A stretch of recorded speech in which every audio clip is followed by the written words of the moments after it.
Subscribe channel Truth.id dan aktifkan lonceng notifikasi untuk mendapatkan informasi seputar live streaming dan video khotbah terbaru. Posisi tombol subscribe berada di kanan atas channel kami dan jangan lupa nyalakan loncengnya.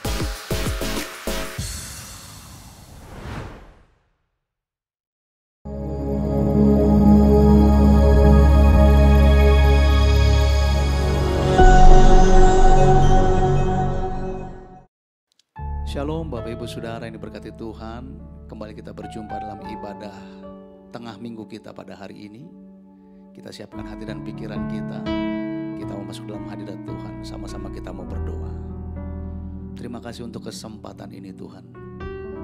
Kami boleh ada mendengar kebenaran-Mu di ibadah tengah minggu ini. Oleh sebab itu Tuhan, berbicaralah, kuatkan iman kami. Supaya kami tidak gugur dalam pengharapan kami kepada Tuhan kami. Ini doa kami Tuhan, ini harap kami. Dalam nama Tuhan Yesus kami berdoa. Amin. Ini kami yang datang Tuhan membawa hidup di hadapan-Mu. Hidup kami yang dulu hancur, tapi lewat kebenaran-Mu kami boleh diubahkan.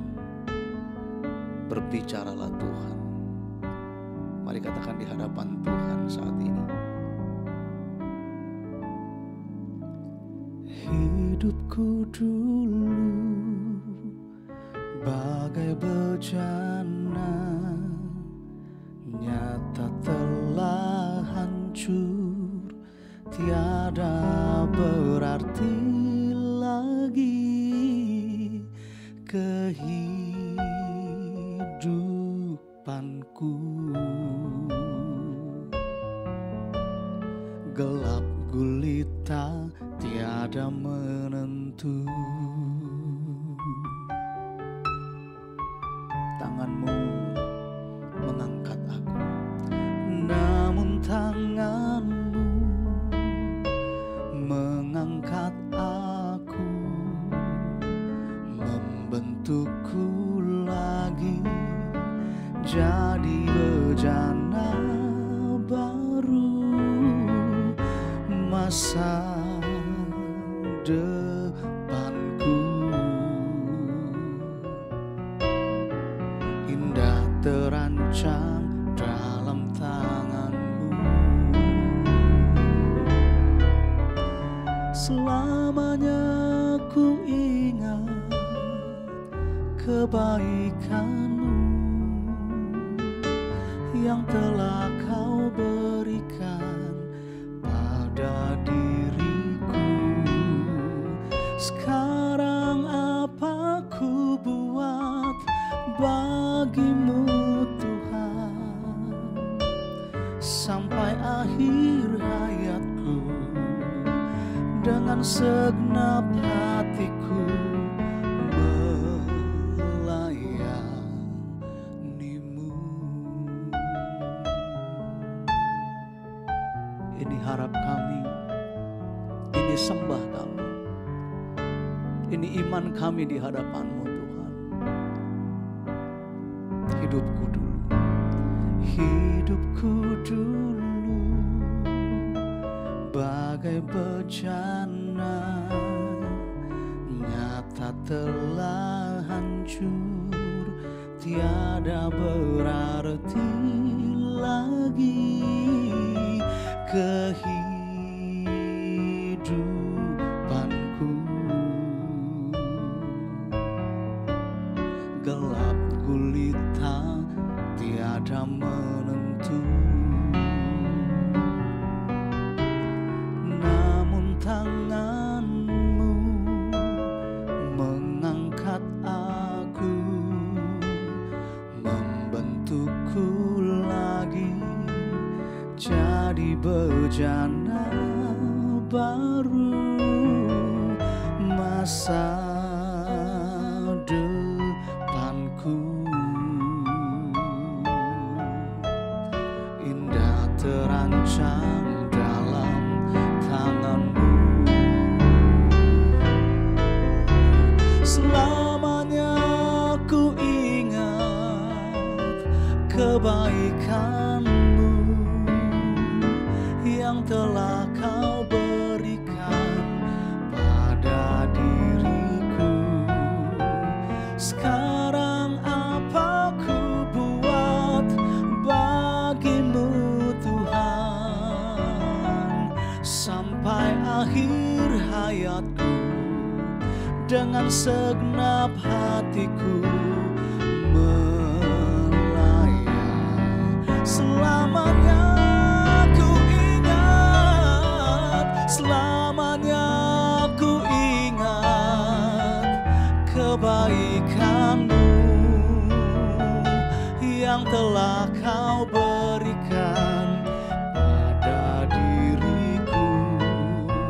Sekarang apa ku buat bagimu Tuhan, sampai akhir hayatku dengan segenap hatiku melayani. Mari sama-sama katakan, selamanya ku ingat, selamanya ku ingat kebaikan-Mu yang telah Kau berikan pada diriku.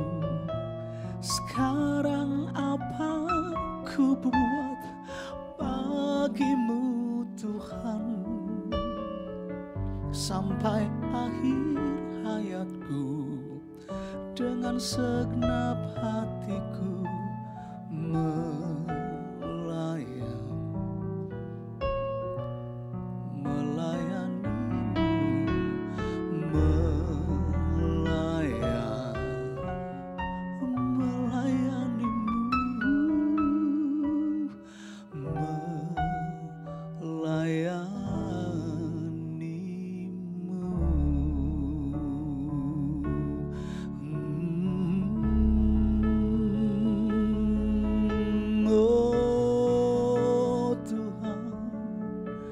kami bawa hidup melayani-Mu. Terima kasih untuk kemurahan dan kebaikan. Kami bersyukur buat penjagaan pemeliharaan-Mu sepanjang hidup kami. Kami bersyukur padamu buat kemurahan-Mu, buat segala kebaikan dan anugerah-Mu bagi kami yang tidak pernah meninggalkan kami. Kau setia menjaga hidup kami, merawat kami, bahkan Kau menyediakan apa yang kami butuhkan. Kami bersyukur ya Bapa. Kau yang ku sembah, Kau pujaan kami sepanjang hidup kami. Memuliakan-Mu, Kau saja yang layak. Ini sembah kami, ini syukur kami di hadapan-Mu. Segenap nafas kami, segenap gerak hidup kami sebagai persembahan bagi-Mu.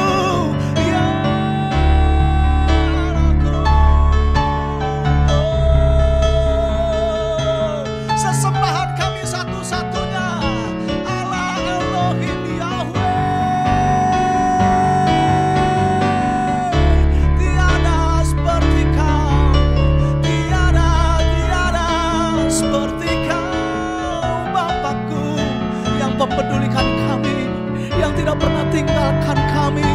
Kau setia bersama kami. Kau setia memelihara setiap kami, pekerjaan tangan kami, hidup kami dalam genggaman-Mu ya Bapakku. Kau setia bersama.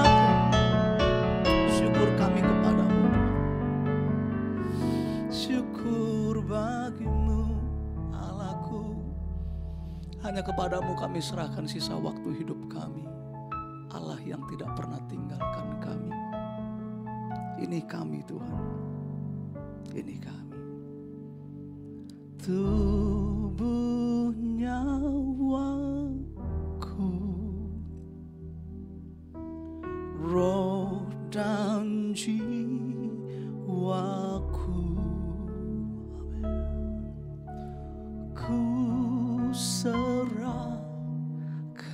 padamu, terimalah diriku.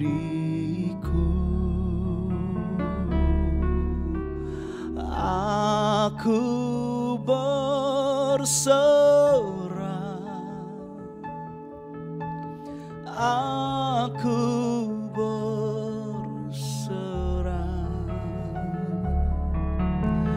hanya Kau perlindunganku, bertolong. Tubuh nyawaku bagimu, tubuh nyawaku, roh dan jiwaku, ku serahkan padamu, terimalah diriku. Aku berserah, aku berserah, aku berserah. Hanya Kau perlindunganku, hanya Kau perlindunganku, bertolong.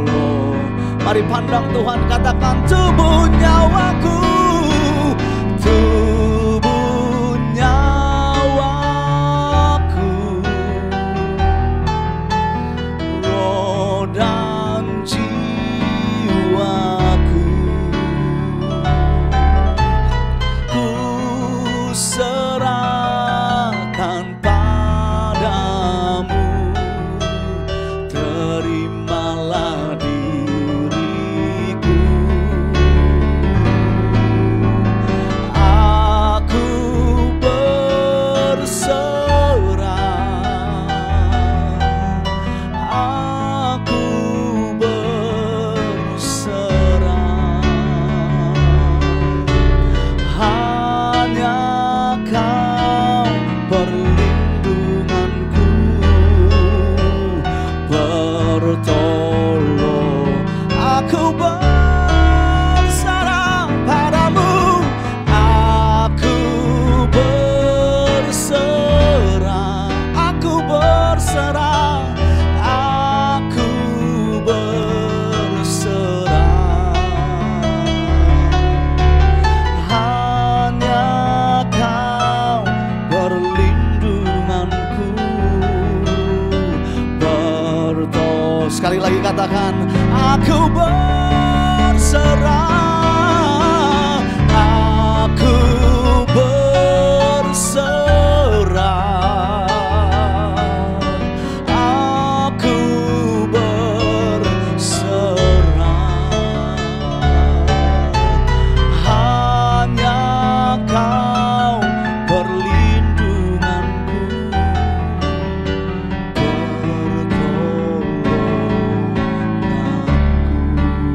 hanya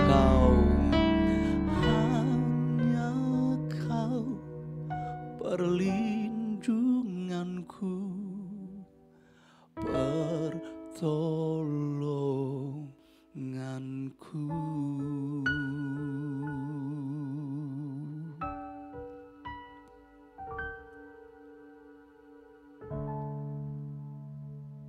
Shalom Bapak Ibu terkasih, kembali kita bersama di ibadah tengah minggu sore hari ini.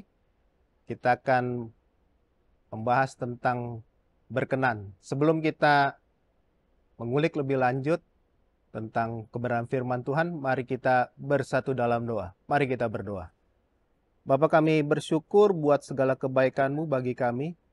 Kalau kami ada sebagaimana kami ada sampai hari ini, itu semua karena pemeliharaan dan penyertaan-Mu yang sempurna dalam hidup kami. Sebentar kami akan merenungkan dan belajar kebenaran firman-Mu. Berikan kami hikmat, pengertian, dan mampukan kami Bapa. Bukan hanya mendengar dan memahami, tapi juga melakukannya dalam kehidupan kami. Kami serahkan pemberitaan firman Tuhan ini, dari awal hingga akhirnya, dalam nama Tuhan Yesus kami berdoa. Amin. Shalom Bapak Ibu. Bicara tentang hidup yang berkenan, ini berbicara berarti ada sesuatu yang kita lakukan, yang kita perbuat, yang menyenangkan kepada pribadi di mana kita berharap atas apa yang kita perbuat itu berkenan atau menyukakan hatinya. Maka, di dalam Roma 12 ayat 1, firman Tuhan dengan jelas berkata, "Karena itu, saudara-saudara, demi kemurahan Allah, aku menasihatkan kamu, supaya kamu mempersembahkan tubuhmu sebagai persembahan yang hidup, yang kudus, dan yang berkenan kepada Allah. Itu adalah ibadahmu yang sejati." Firman Tuhan ini begitu sering atau mungkin tidak jarang kita dengar gitu ya. Jadi sudah familiar dalam pendengaran kita. Tetapi yang akan jadi fokus sore hari ini kepada kita adalah yang berkenan kepada Allah. Bicara tentang berkenan kepada Allah merujuk kepada bahasa aslinya. Di sana ada istilah, konteks yang digunakan adalah persembahan yang diterima. Ya, karena bicara berkenan artinya berarti dilakukan dengan sepenuh hati dan dengan cara yang benar. Maka waktu bicara tentang sesuatu yang diterima oleh Allah atau kita perbuat, Allah suka, di sana bicara soal sesuatu yang harus kita lakukan dengan hati dan cara yang benar. Bicara tentang mempersembahkan sesuatu atau memberikan sesuatu hingga itu berkenan di hadapan Allah, di sini tidak sedang berbicara apa yang kita sedang persembahkan.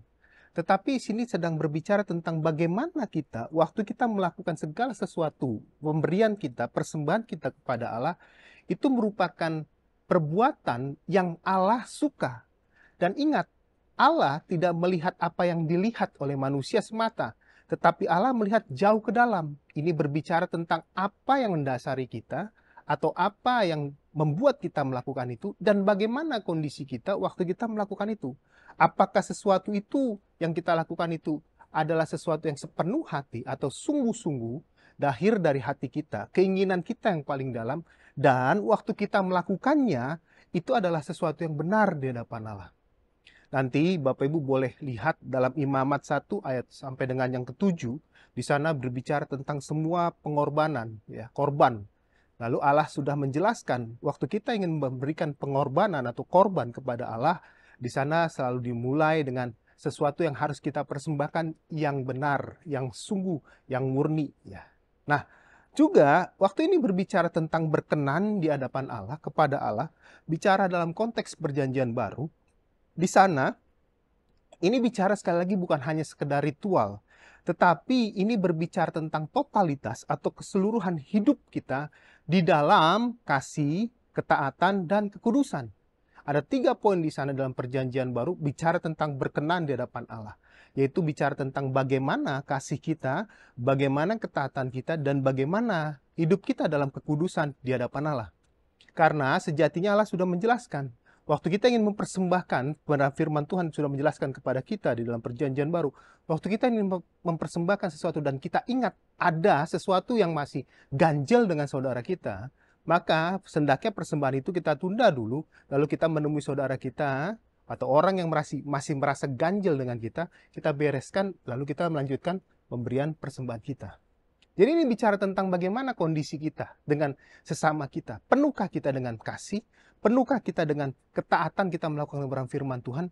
Atau kita melakukan segala sesuatunya itu bukan karena kita memang sungguh-sungguh ingin melakukannya itu dengan taat, artinya kita memang mencari perkenanan Bapa, tetapi karena kita cuma hanya melakukan sebuah yang namanya normalisasi atau segala sesuatu yang wajib saja kita lakukan.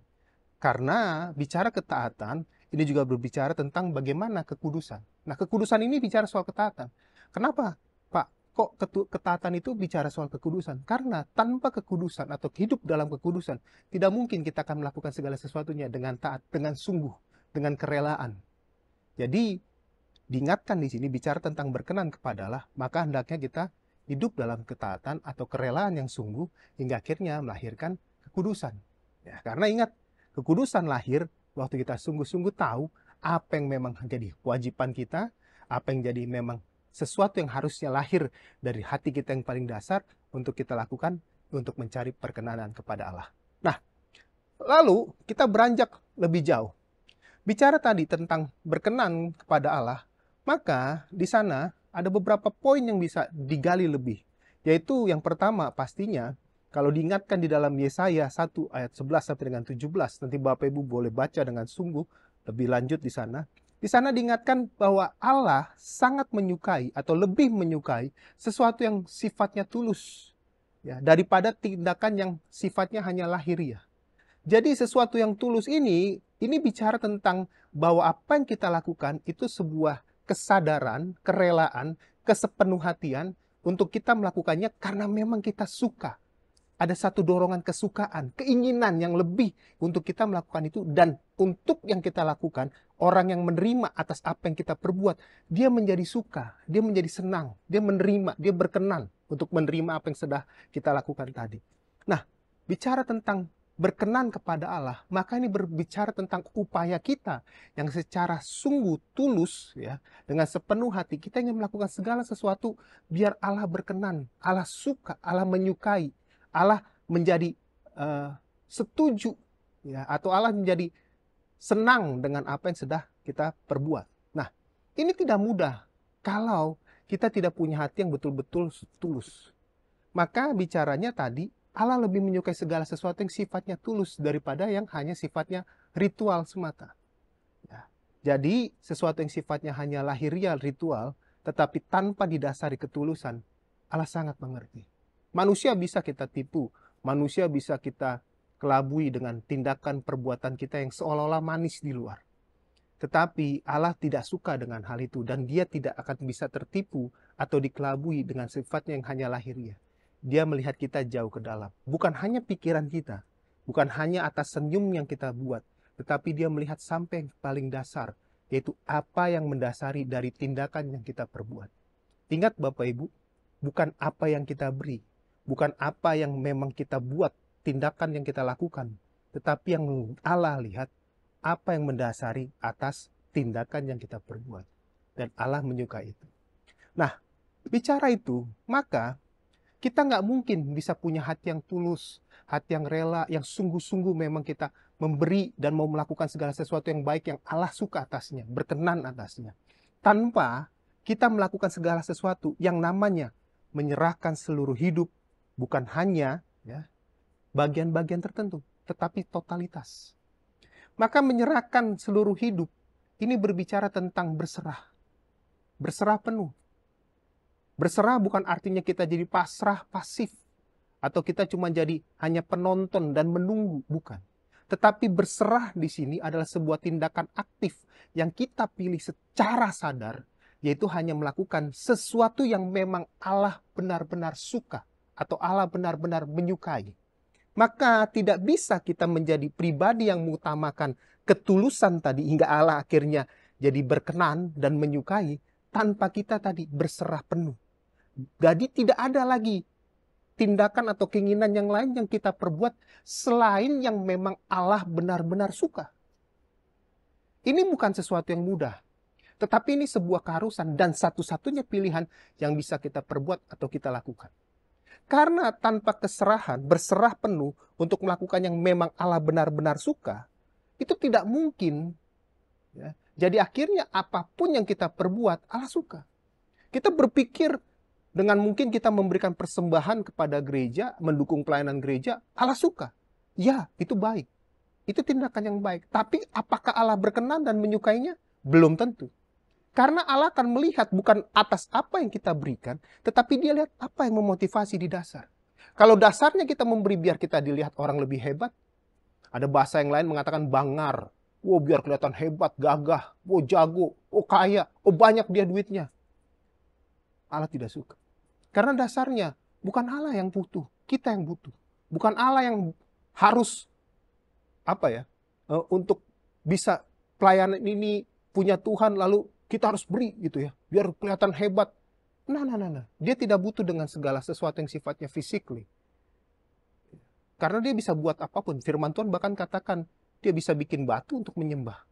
Tetapi bukan itu dasarnya. Tetapi dia butuh penyembah-penyembah manusia kita yang memang jadi penyembah karena kita tahu. Kita menyembah dia, kita memuji dia, mengagungkan dia. Karena apa? Dia telah memelihara kita begitu sempurna. Jadi sebuah kesadaran akan terjadi, tercipta kalau kita memang berserah penuh. Artinya berserah sekali lagi bukan sesuatu yang pasif hanya menunggu. Tetapi kita secara aktif memilih. Tidak ada tindakan yang lain yang kita lakukan selain yang memang Allah suka dan disukai oleh Allah. Maka untuk kita bisa seperti tadi, memilih hanya segala sesuatu yang Allah suka, tidak ada langkah lain selain langkah yang ketiga, yaitu apa? Kita menjalani penuh kehidupan ini dengan melekat erat bersama dengan Dia. Maka bertanyalah kita, di mana posisinya kita bisa melekat dan erat bersama dengan Dia, Pak Pendeta? Allah dikatakan tidak pernah jauh, Dia hanya cuma sejauh doa. Maka tidak mungkin kita mengerti isi dan pikirannya Allah tanpa kita pernah berkomunikasi erat bersama dengan Dia. Mungkin kita bertanya, Pak, kapankah Allah berbicara kepada saya? Saya tidak pernah mendengar secara audible Allah berbicara kepada saya. Betul. Mungkin kita bukan pribadi yang seperti banyak orang yang lain bersaksi dia mendengar Allah bicara langsung. Tetapi Dia bisa berbicara kepada kita melalui apa? Pertama, nurani kita, pikiran kita. Waktu kita sungguh-sungguh melekat kepada Dia dengan keadaan berkenan, berarti kita dalam kekudusan tadi, maka Dia bisa memurnikan, bahkan menggerakkan hati nurani kita untuk mengerti apa yang Dia mau. Tapi juga yang kedua, bagaimana kita melekat erat bersama dengan Dia? Tidak lain dan tidak bukan, Bapak Ibu. Kita bersekutu bersama dengan Dia dengan firman-Nya. Dia sudah berbicara panjang untuk apa yang Dia mau, dan apa yang Dia inginkan, dan apa yang Dia suka melalui banyak hamba-hambanya. Dan salah satu bersyukur kita sebagai umatnya adalah apa? Semua yang Dia firmankan, yang Dia sampaikan kepada hamba-hambanya, itu ditulis dan tertulis dan ditinggalkan bagi kita. Jadi kita bisa mengerti apa yang menyenangkan dan berkenan di hadapannya. Melalui apa? Persekutuan kita dengan firman-Nya. Bagaimana kita punya waktu? Bapak Ibu sama seperti seorang anak dengan bapak. Tidak mungkin anak mengerti apa yang diinginkan oleh bapaknya atau orang tuanya tanpa si anak punya waktu dan memang melekat erat bersama dengan orang tuanya, lalu berkomunikasi. Jika si anak menjauh, hanya asik dengan mainannya, hanya asik dengan dunianya, hanya asik dengan lingkungannya, dia tidak akan pernah tahu apa yang orang tuanya mau. Tapi saya yakin percaya, sebagaimanapun kondisi anak, dan terlebih anak yang baik, anak yang menyenangkan, dan dia suka dengan orang tua yang suka atas dirinya, maka dia akan cari kesukaan orang tuanya. Maka yang dia lakukan pasti berkomunikasi. Komunikasi yang intens dia lakukan. Karena ada orang tuanya. Kita pun demikian. Kita punya Bapa yang juga orang tua kita, yang memelihara kita. Dalam kehidupan kita kini, ada Bapa kita. Bapa Elohim Yahweh, Allah kita yang memelihara kita. Dia lebih dari orang tua kita. Dia yang memelihara kita. Memelihara hidup kita, menjamin segala sesuatunya. Maka tidak ada tindakan lain selain kita bersama dengan Dia berkomunikasi. Melalui apa? Firman-Nya. Dia tinggalkan firman-Nya. Dia tinggalkan isi hati dan keinginannya. Untuk apa yang Dia mau, kita juga tahu. Untuk apa yang Dia inginkan, kita ngerti dan kita bisa lakukan. Tetapi banyak sekali orang percaya, sedih. Dia hidup seperti seorang yatim piatu yang seolah-olah tidak ada orang tua yang bersama dengan dia. Allah tidak pernah meninggalkan kita atau pergi dan itu tidak bersama dengan kita. Dia selalu ada bersama dengan kita. Yaitu apa? Isi hatinya, firman-Nya itu dengan kita. Kita nggak pernah jadi yatim piatu, Bapak Ibu. Tapi kita seringkali berlaku seperti seorang yatim piatu.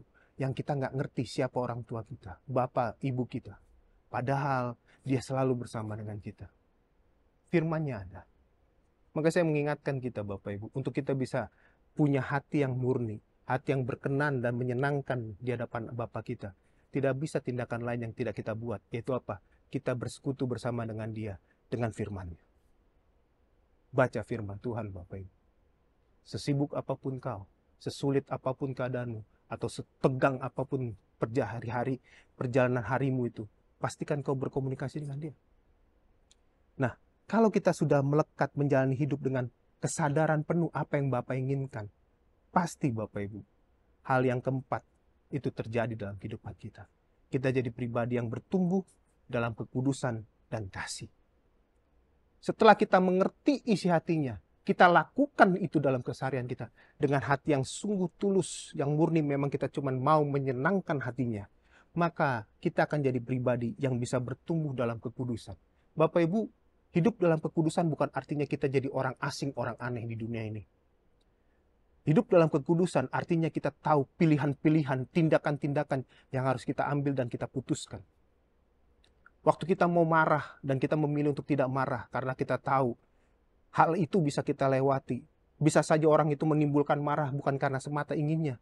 Dan kita mengerti, mungkin ada banyak tindakan yang ditimbulkan karena tekanan. Dan puji Tuhan, Tuhan memberikan kita hati yang lapang karena tadi kebenaran itu melekat kepada kita. Lalu kita memutuskan untuk tidak marah. Walaupun kita merasa dirugikan dan jengkel, itu adalah kekudusan. Mungkin kita dirugikan, kita ditipu, kita ditekan. Tapi kita berkata begini, terima kasih Tuhan. Dan kita berkata terima kasih Tuhan karena bukan kita yang hebat. Kita sadar, bukan kita. Tetapi kita bisa melihat itu semua dan kita bisa lewati. Tanpa perlu kita harus melakukan segala sesuatu yang tidak Allah suka. Itulah namanya hidup yang bertumbuh dalam kasih. Jadi Bapak Ibu, untuk hidup dalam kekudusan dan kasih, bukan sesuatu yang mustahil. Bukan sesuatu yang tidak mungkin make sense kita katakan. Di mana kita tidak melakukan kesalahan dan dosa. Kita pasti memang, selama kita manusia, kita pasti akan mudah jatuh. Dan mungkin kita akan bisa saja terseret dalam sebuah perbuatan tindakan yang tidak tepat. Tapi waktu kita bersekutu dalam firman-Nya, kita bersekutu dalam hubungan kita dengan Dia, maka kebenaran itu akan memampukan kita untuk sekedar langsung menyadari bahwa ada sesuatu yang tidak benar. Ada sesuatu yang harus segera kita bereskan dan kita tinggalkan. Jadi bicara soal kekudusan Bapak Ibu, itu berbicara tentang kemampuan kita tetap berjalan di tengah situasi kondisi yang sangat tidak ideal. Dan kita memilih untuk tetap ideal sesuai dengan firman yang melekat dalam hidup kita. Maka Bapak Ibu, biar kita jadi pribadi yang berkenan. Akhirnya kita jadi pribadi yang memang berkenan di hadapan Allah. Bukan karena hebat, bukan karena kuat kita, bukan karena kita jadi orang yang asing di dunia ini, tetapi karena kita menjalani hidup kita dalam koridornya Allah. Untuk memastikan tudung dan koridornya Allah berserta dengan kita. Maka tadi yang paling pertama, saya ulang kembali Bapak Ibu, pastikan kita hidup dalam ketulusan dan kerelaan. Sepenuh hati, memang kita sadar kita harus hidup buat Dia. Dan yang kedua, maka kita punya penyerahan total. Berserah total bukan jadi orang yang pasrah, pasif. Orang yang menyerah dan tidak berdaya, bukan. Tapi orang yang sangat aktif dan kuat untuk memilih tetap dalam kebenaran. Dan untuk kita bisa mengetahui dan memampukan kita hidup dalam kebenaran dan berpegang dalam kebenaran, tidak bukan dan tidak lain. Kita pastikan kita punya hubungan yang kuat, bersekutu bersama dengan kebenaran firman, dan hubungan kita, komunikasi kita dengan Bapa kita. Waktu ini kita lakukan Bapak Ibu, maka segala sesuatu yang namanya kekudusan dan kasih, di mana Allah suka atas itu penuh dalam kita, dan kita hidupi, dan kita lakukan, kita implikasikan kepada lingkungan sekitar kita. Bapak Ibu, saya menutup dengan sebuah ilustrasi Bapak Ibu. Satu kali, ada seorang anak kecil, mungkin dia baru SD kelas 1, kelas 2. Dia punya bakat seni, tapi dia belum memiliki kemampuan untuk membuat sebuah karya seni yang hebat, spektakuler. Dia suka menggambar. Dan dia tahu dalam sebuah perjalanan hidup ada namanya hari ulang tahun. Dia tahu papahnya di minggu-minggu ke depan akan berulang tahun. Si anak yang memang sayang dan suka dengan papahnya, cinta dengan papahnya, dekat dengan papahnya. Dia mau papahnya jadi semakin suka dengan dia. Namanya seorang anak Bapak Ibu. Dan mulai beranjak dia tahu kalau ulang tahun sama seperti dia dikasih kado. Dia mau kasih kado juga buat papahnya. Dia bingung mau kasih kado apa. Uang jajannya habis dia jajannya. Tapi dia tahu dia punya sesuatu yang papahnya selalu suka. Karena setiap kali dia menggambar, dia bikin sesuatu, papahnya pasti komentar, keren. Bukan karena gambarnya atau lukisannya yang keren. Waktu dia menggambar orang lalu akan kelihatan realis sekali, ya, realistis sekali seperti orang gitu, bukan. Tapi papahnya lihat, wow, ini anak menggambar dengan sesuatu yang suka. Dan memang dari dasarnya dia suka untuk menggambar dan dia punya seni itu. Ya. Jadi papanya pasti dukung. Nah, si anak karena dia tahu papanya selalu komentar yang positif atas apa yang dia buat, dia berpikir untuk memberikan satu lukisan. Lukisannya tentang keluarganya. Dia papa mamanya dan adiknya. Dalam benaknya, waktu dia pernah satu kali jalan-jalan di taman, dia gambarkan bagaimana waktu mereka berkumpul di tengah taman. Si anak menggambar. Dia pikir itu gambaran terbaik karena menggambarkan suasana taman dan papa mamanya dan dia dan adiknya. Waktu hari ulang tahun tiba, si anak kasih ke papanya. Waktu papahnya buka, bukan lukisan realis seperti seorang keluarga di tengah-tengah taman yang sedang piknik. Bukan. Gambar itu hanya gambar coretan krayon warna hijau yang menggambarkan rumput. Lalu ada biru di atasnya yang menggambarkan awan. Ada degradasi kayaknya menurut kelihatan dia itu pohon. Tapi hanya coretan-coretan seolah-olah kayak pohon. Lalu di tengah-tengah itu antara hijau itu ada gambar seolah-olah seperti kayak papahnya, mamahnya, dia dan adiknya. Mungkin secara konten atau nilai yang diberikan dari hasil lukisan itu ya nggak lebih mungkin 6 atau 7. Tapi si papa dengan bangga. Bagi papahnya itu lukisan 100. Bahkan kalau bisa 110, 110 dikasih papahnya. Dia bingkai, ditaruh di ruang utama keluarga. Bagi papanya itu lukisan terbaik. Bukan karena gambarnya yang realis, yang mendekati seperti taman hijau dan potret keluarga yang sedang berlibur. Bukan. Tapi mengapa papanya suka? Karena dia tahu yang menggambar lukisan yang mungkin berantakan itu adalah anak yang sedang melukis karena dia sungguh-sungguh sedang melakukan pemberian yang terbaik yang menyukakan hati papahnya. Dan lebih daripada itu, yang melukis itu, yang menggambar itu adalah pribadi di mana dia sangat dicintai dan disukai oleh si papa. Mungkin Bapak Ibu, hari-hari kita, lukisan yang kita berikan kepada Tuhan berantakan. Warnanya tabrakan. Garisnya nggak jelas. Realisnya nggak ada. Jauh dari realitas yang mungkin gambaran ideal.